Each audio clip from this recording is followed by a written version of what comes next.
HD सच्ची कहानियों पर आप सभी का स्वागत है। ये एक ऐसे लड़के की कहानी है जिसे सुनकर आप सभी के कान खड़े हो जाएंगे। इस लड़के को फांसी की सज़ा सुनाई जाती है। जब इसकी आखिरी इच्छा को पूछी जाती है तो ये लड़का बड़ी शातिर दिमाग से एक ऐसी आखिरी इच्छा की ख्वाहिश करता है जिसे जज साहब सुनकर बिल्कुल हिल जाते हैं। इसको उसकी आखिरी इच्छा की पूरी करने की इजाज़त मिल जाती है और इसकी आखिरी इच्छा ये होती है कि एक रात के लिए ये किसी भी लड़की से शादी करेगा और उसके साथ पूरी रात बिताएगा। और इस लड़के की इतनी उम्र भी नहीं होती, इसकी उम्र सिर्फ 18 साल की होती है। और इस कहानी में सवाल ये है, इस लड़के से शादी करेगा कौन? जो कोई लड़की होगी वह सिर्फ एक रात की दुल्हन बनेगी और उसके अगले दिन वह लड़की विधवा हो जाएगी क्योंकि इसको फांसी की सज़ा दी जाएगी। तो इस सवाल के जवाब को जानने के लिए बने रहिए मेरी पूरी कहानी में। कैदी नंबर 685 बहुत कम उम्र का लड़का था। उसकी उम्र 18 साल की थी। उसके चेहरे पर एक अजीब सा असर था। ना ही मैं उसे महसूस कर सकती थी, ना ही मैं मुकर सकती थी। जब भी मैं उसे देखती तो मुझे लगता वह किसी गहरी सोच में पड़ा हुआ है। चेहरे पर एक अजीब सा असर था। मुझे उसके लिए सबसे ज़्यादा दुख इस बात का था कि वह सजाए मौत का कैदी था। 18-19 साल की उम्र में ये दुनिया छोड़कर जा रहा था, जबकि उसके लिए ये दुनिया अभी खुली भी नहीं थी। वह तो बहुत कम उम्र का लगता था। मेरा उससे पूछने को जी चाहता था, तुम्हें किसकी वजह से, किस जुर्म की सज़ा मिली है? दुनिया की इतनी बहारें छोड़कर तुम मौत के सफ़र पर निकल पड़े हो। मगर उसके चेहरे पर इतनी मासूमियत होती, मेरा उससे बात करने को भी दिल घबराता था। मेरा नाम कुसुम है। जेल में एक इंस्पेक्टर पद पर तैनात थी। पुलिस में काम करने वाले लोगों की तरह मेरा दिल भी थोड़ा सख्त था। मगर इस कैदी को देखकर मेरा दिल पिघल जाता और दिमाग सवालों से उभर जाता था और दिमाग सवालों से भर जाता था। मैं उसे बहुत सारी बातें पूछना चाहती थी, मगर जेल के अंदर ऐसा माहौल नहीं होता कि आप किसी कैदी से इस तरह खुलकर बात कर सकें। आज मुझे ऑर्डर मिला कि कैदी नंबर 685 की 2 दिन के बाद सज़ा है, यानी उसकी सज़ा का वक्त आ गया था। उसके घर वालों से मिलवाया जाना था। मेरा दिल बुरी तरह से घबरा रहा था। मैं आज पहली बार सज़ा मौत के कैदी को उसकी सज़ा सुनाने जा रही थी। मेरा दिल परेशान भी हो रहा था। मैंने सोचा था कि मैं इस कैदी से उसकी आखिरी ख्वाहिश ज़रूर पूछूंगी, क्योंकि मरने से पहले इंसान की आखिरी ख्वाहिश हमेशा पूछी जाती है। ये एक ही हक है जिसे मौत के कैदी को दिया जाता है, चाहे वह अपना पसंदीदा खाना खाए, पसंदीदा आदमी से मिलना चाहे, उसका कहना हमेशा पूरी की जाती है। कैदी नंबर 685, जिसका नाम सूरज था, उससे भी उसकी आखिरी ख्वाहिश पूछी जानी थी, मगर फिर उसके घर वाले उससे मिलने आए थे। मैंने देखा उसकी माँ उसके गले लगकर रो रही थी। बेटा, मुझे पूरा यकीन है कि भगवान तुझे ये सज़ा नहीं होने देगा, तुझे इस सज़ा से बचा लेगा। मेरा दिल कहता है कि मेरा बेटा बेगुनाह है। मुझे उस औरत पर तरस आने लगा। माएँ भी कैसी होती है ना। सज़ा मौत तो उसकी 2 दिन के बाद होना ही लिखी थी। भला उसे कौन रोक सकता था? असल में अगले दिन इतवार का दिन था, इसलिए मुझे आज ही ये ऑर्डर मिला था कि मैं सूरज को उसके घर वालों से मिलवा दूं, ताकि फिर बाद में सज़ा पर काम किया जा सके। मेरा तो ख्याल था सूरज की आखिरी ख्वाहिश अपने घर वालों से मिलना ही होगा, तो वह उसके बाद कोई आखिरी ख्वाहिश नहीं करेगा, बस सुकून से मर जाना पसंद करेगा। मगर मैं ये नहीं जानती थी उसकी आखिरी ख्वाहिश इतनी अनोखी और निराली होगी। उसके घर वालों से मिलवाने के बाद उसे वापस जेल में बंद कर दिया गया। अब उसके पास सिर्फ 48 घंटे रह गए थे। मैंने जरा हमदर्दी से उससे पूछा था, पहली बार मैंने उससे बात की थी, सूरज, तुम्हारे मरने से पहले आखिरी ख्वाहिश तो पूरी हो गई। कौन सी आखिरी ख्वाहिश? उसने उतना ही तीखा सवाल किया था। यही है कि तुम अपने घर वालों से मिल लिए हो, अब तो तुम्हारे दिल में कोई ख्वाहिश बाकी नहीं रही होगी। ऐसा तो नहीं है, मेरी एक आखिरी ख्वाहिश जरूर है, मैं उसे पूरा करना चाहता हूँ। सूरज ने बड़े भरोसे से जवाब दिया था। क्या ख्वाहिश है तुम्हारी? मुझसे वादा करो कि तुम लोग मेरी ख्वाहिश जरूर पूरी करोगे। हाँ हाँ, पूरी करेंगे, जरूर करेंगे, ये तुम्हारा हक है। मैं उसकी कम उम्री का तरस खा कर बोली, तो फिर ठीक है, मुझे किसी बड़े अधिकारी के सामने पेश करो। मैं अपनी आखिरी ख्वाहिश का इजहार उसी से करूँगा। बहुत खास है मेरी ख्वाहिश, और मैं जानता हूँ कि तुम किसी अधिकारी तक नहीं पहुँच पाओगी। ये बात, उसकी ऐसी बातें सुनकर मुझे गुस्सा तो आया, लेकिन वह सजाए मौत का कैदी था। मैंने सोचा जाने दो, जरा बस 2 दिन का ही तो मेहमान है, मुझसे उससे दुश्मनी करके क्या मिल जाएगा। मैंने एसपी साहब के सामने सूरज को पेश कर दिया। बोलो बच्चे, तुम्हारी क्या ख्वाहिश है? आखिरी ख्वाहिश बता दो। मैं हैरान थी कि एसीपी साहब इतनी नरमी से सजाए मौत के कैदी से कैसे पेश आ सकते थे। मगर शायद वह भी उसकी हकीकत को जानते होंगे कि उसका कसूर क्या है और उसे सजाएं क्यों मिली है। यहाँ पर ज़्यादातर कैदी ऐसे ही थे जिनका कसूर छोटा और सजा बड़ी थी, जबकि बड़े बड़े गुनाह करने वाले खुलेआम घूम रहे थे। फिलहाल जब उसे उसकी आखिरी ख्वाहिश पूछी गई तो उसने कहा कि एसीपी साहब, मैं आखिरी बार जिंदगी में पहली और आखिरी बार शादी करना चाहता हूँ और एक दिन अपनी बीवी के साथ पूरा रात बिताना चाहता हूँ। उसकी ख्वाहिश सुनकर हमारे तो जैसे मुंह को ताले ही लग गए। एसीपी साहब ने अकल और होशियारी से काम लिया। देखो बच्चे, तुम्हारी शादी तो हम करवा देंगे, मगर तुमसे शादी करने के लिए मानेगा कौन? कमबख्त, तुम्हारे घर वाले अमीर तो है नहीं, तुम एक गरीब खानदान से संबंध रखते हो, क्यों एक मौका खराब कर रहे हो? कोई और चीज हो तो बता दो। खाना पीना, किसी से मिलना चाहो तो हम तुम्हारे लिए सब कुछ करने को तैयार हैं, क्योंकि तुम इस दुनिया से जा रहे हो। हमारे लिए दुख की बात है, मगर कानून सख्त है और कानून ऐसा ही है, सबके लिए बराबर है, चाहे कोई कम उम्र हो या मासूम हो या फिर ज़्यादा उम्र का बदमाश, सबके लिए एक ही सज़ा है। मैं नहीं जानता कि तुम्हें सज़ा क्यों हुई है, तुम्हारा केस तो सबसे ज़्यादा उलझा हुआ है, लेकिन ये है कि अब तुम सज़ा मौत के कैदी हो तो बिना वजह तो नहीं हो, तुम्हें किसी वजह से तो यहाँ सज़ा मिली है। अब तुम किसी ढंग की ख्वाहिश का इजहार करो तो हम पूरी भी कर देंगे, लेकिन मैं यकीन से कह सकता हूँ कि तुमसे कोई शादी के लिए राजी नहीं होगा, और फिर हम कैसे तुम्हारी शादी करवाएं? सूरज बड़े तसल्ली के साथ बोला, एसीपी साहब, मैं कब आपसे कह रहा हूँ कि आप मेरी शादी करवा दो। मैं आपको एक ऐसा तरीका बताता हूँ कि मेरी शादी खुद ब खुद हो जाएगी। उसकी बात सुनकर मेरे भी कान खड़े हो गए। मैं सोचने लगी कहीं ये जेल के किसी औरत से शादी करने का न बोल दे। फिलहाल सूरज ने कहा कि आप मेरे घर बाहर कॉलोनी में माइक में ऐलान करवा दो कि सूरज जो जेल में बंद है, जो एक दिन के लिए सजाए मौत से पहले उसकी दुल्हन बन सके, वो यहाँ जेल के अंदर आए। अब ये बात थी तो बड़ी बेढंगी, मगर सूरज ने हमसे वादा लिया अगर कोई औरत उसके बाद भी मुझसे शादी करने को तैयार हो तो आप रोकेंगे नहीं, और सुबह होने तक वो मेरे पास ही रहेगी। सूरज के अक्लमंदी ने हमें भी परेशान करके रख दिया था। उसकी हाजिर जवाबी ऐसी थी कि हम लोग परेशान हो गए। हमने कहा कि ठीक है, हम ऐलान तो करवा देंगे, मगर हमें इतना यकीन है कि तुमसे शादी करने कोई नहीं आएगा। कोई औरत अपना भविष्य क्यों बर्बाद करेगी? एक दिन के लिए क्यों दुल्हन बनेगी? अपने माँ बाप को क्यों रुसवा करेगी? खैर, सूरज मेरी कोई बात नहीं सुनी, कहने लगा, बस आप ऐलान करवा दे, मेरी ये आखिरी ख्वाहिश है। उसके बाद अगर कोई ना आया तो मैं कोई और ख्वाहिश नहीं करूँगा, फिर मुझे भले सजाए मौत दी जाए। हमने सूरज की ख्वाहिश पर काम करते हुए उसके घर के बाहर ऐलान करवा दिया, साथ में ये भी बताया वह सजा मौत का कैदी है। 2 दिन के बाद उसकी जुल्म की सजा में फांसी दी जाएगी और वह इस दुनिया से चला जाएगा। अगर कोई लड़की फिर भी उससे शादी करना चाहती है तो थाने में आ जाए, वहां से उसे जेल पहुंचा दिया जाएगा। हमें तो ये मजाक ही लगा था, हमने तो उसकी ख्वाहिश पूरी कर दी। मगर ठीक 1 घंटे के बाद सिपाही अभय ने बताया कि जेल में एक औरत आई है जो दुल्हन के कपड़ों में है और उसके साथ पंडित जी भी हैं। मुझे ये बात बड़ी हैरानी वाली लगी। मुझे लगा शायद यूं ही कह रहे होंगे, पर जब मैं और एसीपी साहब बाहर गए तो ये देखकर हैरान रह गए थे कि सामने एक नौजवान लड़की, बड़ी मुश्किल 17-18 साल की होगी, वह खड़ी थी और उसके साथ पंडित जी भी खड़े थे। पंडित जी को देखकर ऐसा लग रहा था उस लड़की की शादी करने की बेड़ा उन्होंने उठा ली है। उनके पास कोर्ट का रजिस्टर भी था, जबकि लड़की खूब अच्छी तरह तैयार थी। लड़की का मेकअप और उसकी तैयारी देखकर लगता था कि ये सब तो पहले से ही उसने तैयार कर रखा होगा। अब मुझे सूरज पर शक होने लगा था कि उसने ऐसी ख्वाहिश का इजहार क्यों किया। एक दिन के लिए उसे अपनी दुल्हन से मिलकर क्या मिलेगा?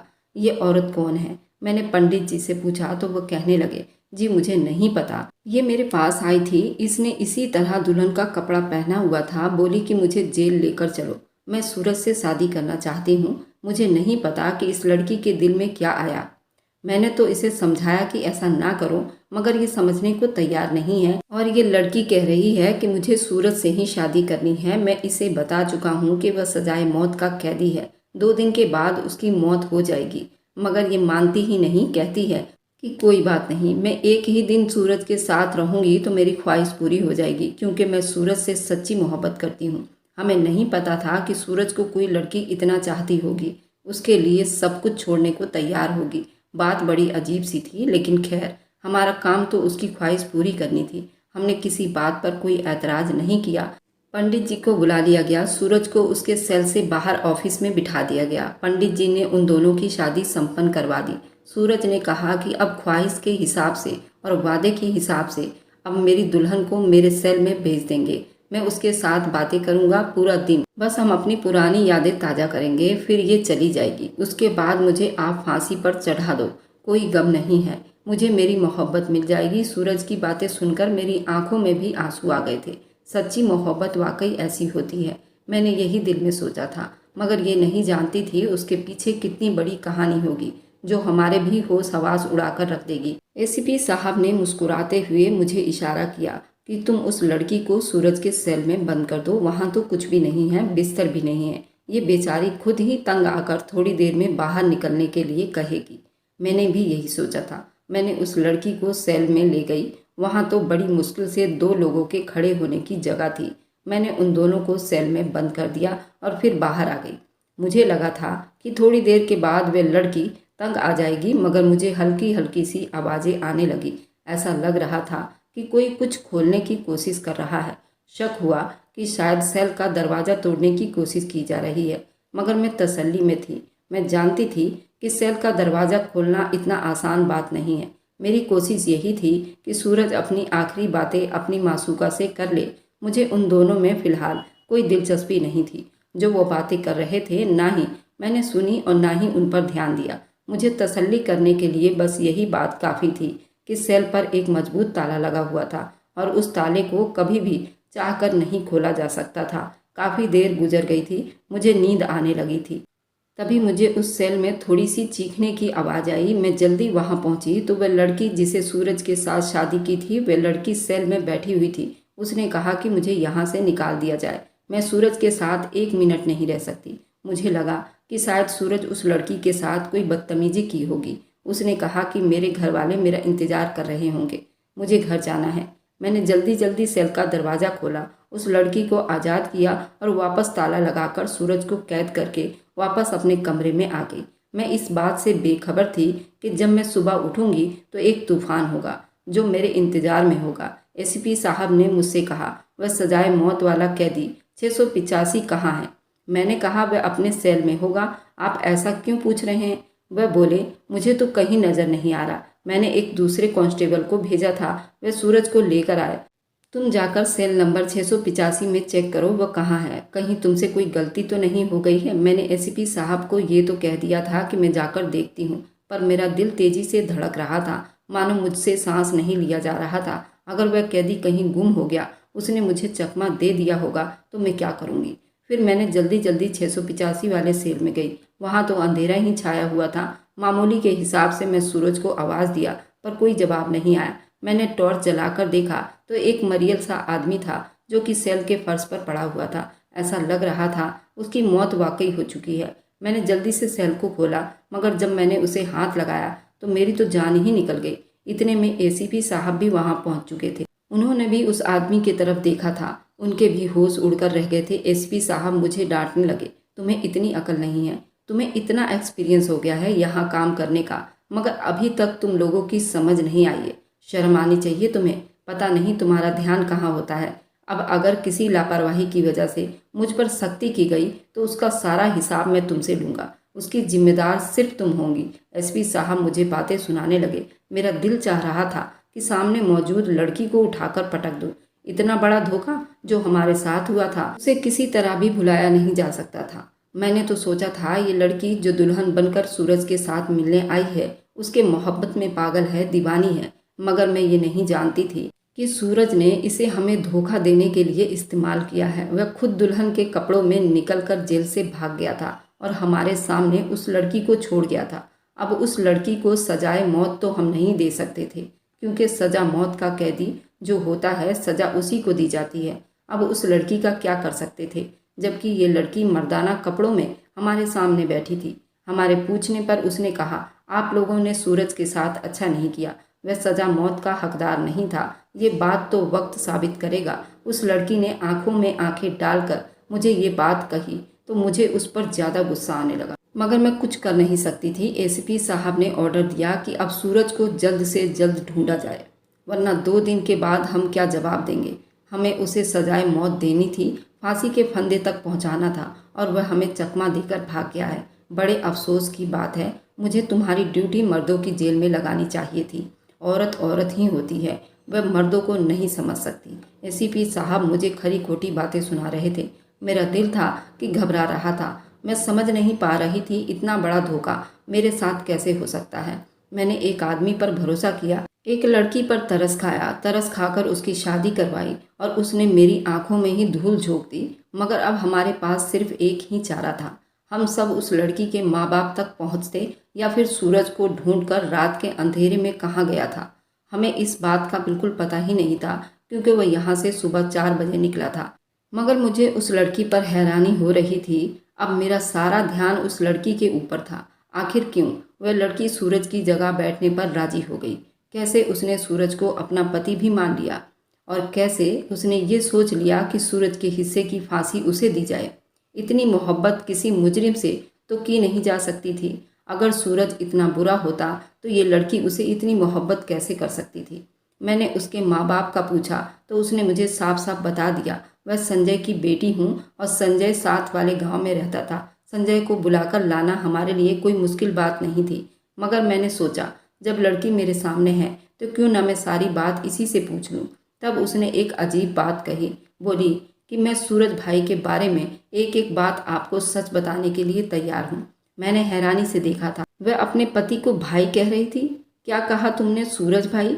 क्या तुम उसे भाई समझती हो या रिश्ते में वो तुम्हारा भाई लगता है? या तुम लोगों ने ये नाटक किया है? वह नहीं, रिश्ते में मेरा भाई नहीं लगता, मेरे भाई जैसा ही है। मोहब्बत में उनसे ज़रूर करती हूँ मगर मेरी मोहब्बत ऐसी नहीं थी कि मैं उससे भाई मानती थी। तो फिर तुमने ये सब कुछ क्यों किया? तुमने उससे शादी क्यों किया? क्या वजह थी? क्या तुमने हम सबको चकमा देने के लिए, सूरज को यहाँ से भगाने के लिए ऐसा किया था? यकीन मानिए ऐसा बिल्कुल भी नहीं है। वह कल शाम तक वापस आएंगे। वह मुझे यहाँ कैसे देख सकते हैं? फिलहाल उन्होंने मुझसे शादी कर लिया है, मैं उनकी जिम्मेदारी हूँ। वह इस जिम्मेदारी को कभी भी छोड़कर बुज़दिलों की तरह घबराएंगे नहीं। वह पीठ दिखाकर भागने वालों में से नहीं है। लड़की की बातें सुनकर मैं तो हैरान ही रह गई थी। फिर जो उसने मुझे कहानी सुनाई वह तो मुझे और ज़्यादा परेशान कर गई थी। मैं मजबूर हो गई कि मैं अपना फैसला बदल लूं और दोबारा से इस सारे मामले को जांच किया जाए। वह लड़की अब कहानी सुनाना शुरू करती है। मेरा नाम भावना है। मेरी बड़ी बहन की मंगनी सूरज से हो चुकी थी। सूरज बचपन से ही बहुत बहादुर लड़का था। जिंदगी में शायद ही ऐसा कोई वक्त आया हो जब सूरज किसी से डरकर भागा हो। वह मेरे बाप के दोस्त का बेटा था, इसलिए मेरे माँ बाप ने उन पर बहुत भरोसा करते थे। फिर जब उन्होंने मेरी बड़ी दीदी की मंगनी भाई से करवा दी तो वह हमारे घर भी आने जाने लगे। मगर गांव का माहौल बड़ा अजीब होता है। एक रात सूरज जीजू दीदी से मिलने हमारे घर के लिए आए। उस दिन मम्मी पापा घर पर नहीं थे। सूरज जीजू की मंगनी हो चुकी थी। फिलहाल उनका हमारे साथ एक रिश्ता बन गया था। हम दोनों बहनें घर पर ही थीं। घर में और कोई नहीं था। वो पिछले दरवाजे से आए। मैं समझ गई थी कि दीदी से मिलने आए होंगे। वह किचन में चाय बनाने लगी। वे दोनों आपस में बातें कर रहे थे कि दरवाजे पर जोर जोर से किसी की आने की आहट हुई। मैं घबरा गई। मुझे लगा शायद मम्मी पापा आ गए होंगे। मगर मैंने जाकर दरवाजे से बाहर झांक कर देखा तो कोई 3-4 आदमी खड़े थे। मेरी आंखों में डर के साए लहराने लगे। मैं सोच भी नहीं सकती थी कि हमारे दरवाजे पर कभी ऐसे आदमी भी आएंगे। मुझे इस बात की तसल्ली तो थी कि सूरज जीजू हमारे साथ हैं, मगर ये आदमी गांव के बदमाश थे। मुझे उनको देख कर ही खून सा सूख गया था। मैंने उनसे पूछा कि तुम कौन हो? उन्होंने कहा कि दरवाज़ा खोल दो, नहीं तो हम दरवाज़ा तोड़ देंगे। मैंने उनसे बहुत ही विनती की, हम घर में अकेली बहनें हैं, तुम लोग यहाँ से वापस चले जाओ। तब उन्होंने माँ बहन की गालियाँ देते हुए कहा कि हम वापस नहीं जाएंगे। तुम लोग इस गांव में खुलेआम इश्कबाजी चला रहे हो।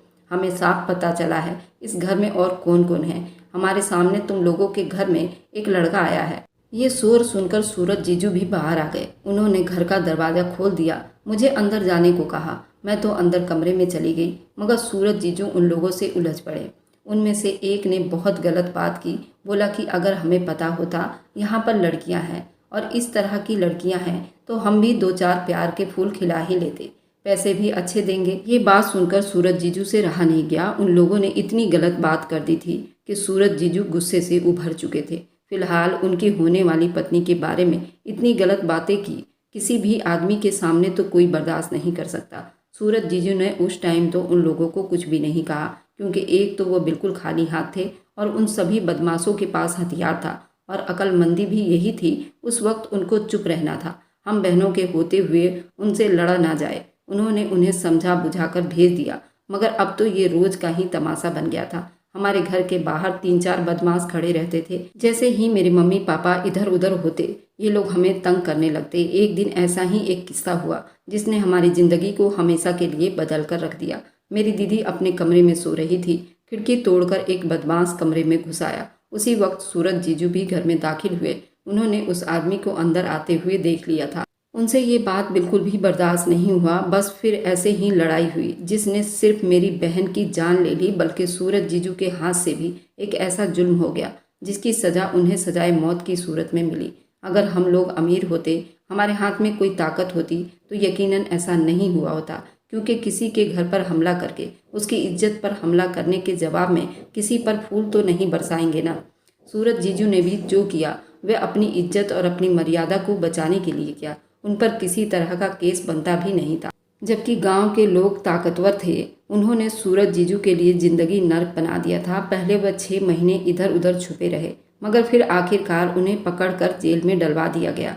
अब अगर ये यहाँ से निकलते भी तो भी ये लोग उन्हें जिंदा नहीं छोड़ेंगे, जबकि कसूर हमारा नहीं, कसूर उन लोगों का है जिन्होंने हमारे घर पर बिना वजह बुरी नज़र रखी, और हमें हमारे बिन किए गुनाहों की सज़ा देनी चाहिए। सूरज जीजू की माँ ने उनसे मुलाकात के बीच में उन्हें ये मंसूबा समझा दिया था। मेरी माँ ने उन्हें कसम देकर कहा था कि मैं अपनी दूसरी बेटी भी तुम पर कुर्बान कर दूंगी, मगर तुमको सज़ा नहीं होने दूंगी। हमारे खानदान को जितनी उनकी ज़रूरत है उतनी और किसी को नहीं।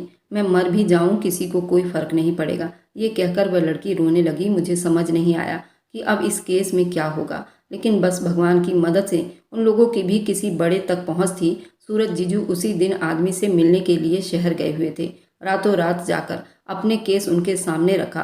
वह बड़ा अधिकारी था, उसने एक बड़ा वकील किया। अच्छे वकील से जान पहचान होना भी इंसान को थाने और जेल की सलाखों से बचा लेता है, मगर ये केस तो काफ़ी आगे जा चुका था। वकील साहब की धमकी और उनके वकालत ने एसीपी साहब को भी घायल करके रख दिया था। सजाए मौत सूरज के लिए नहीं बनती थी, और नहीं सूरज की तरह से कोई अपील दी गई थी।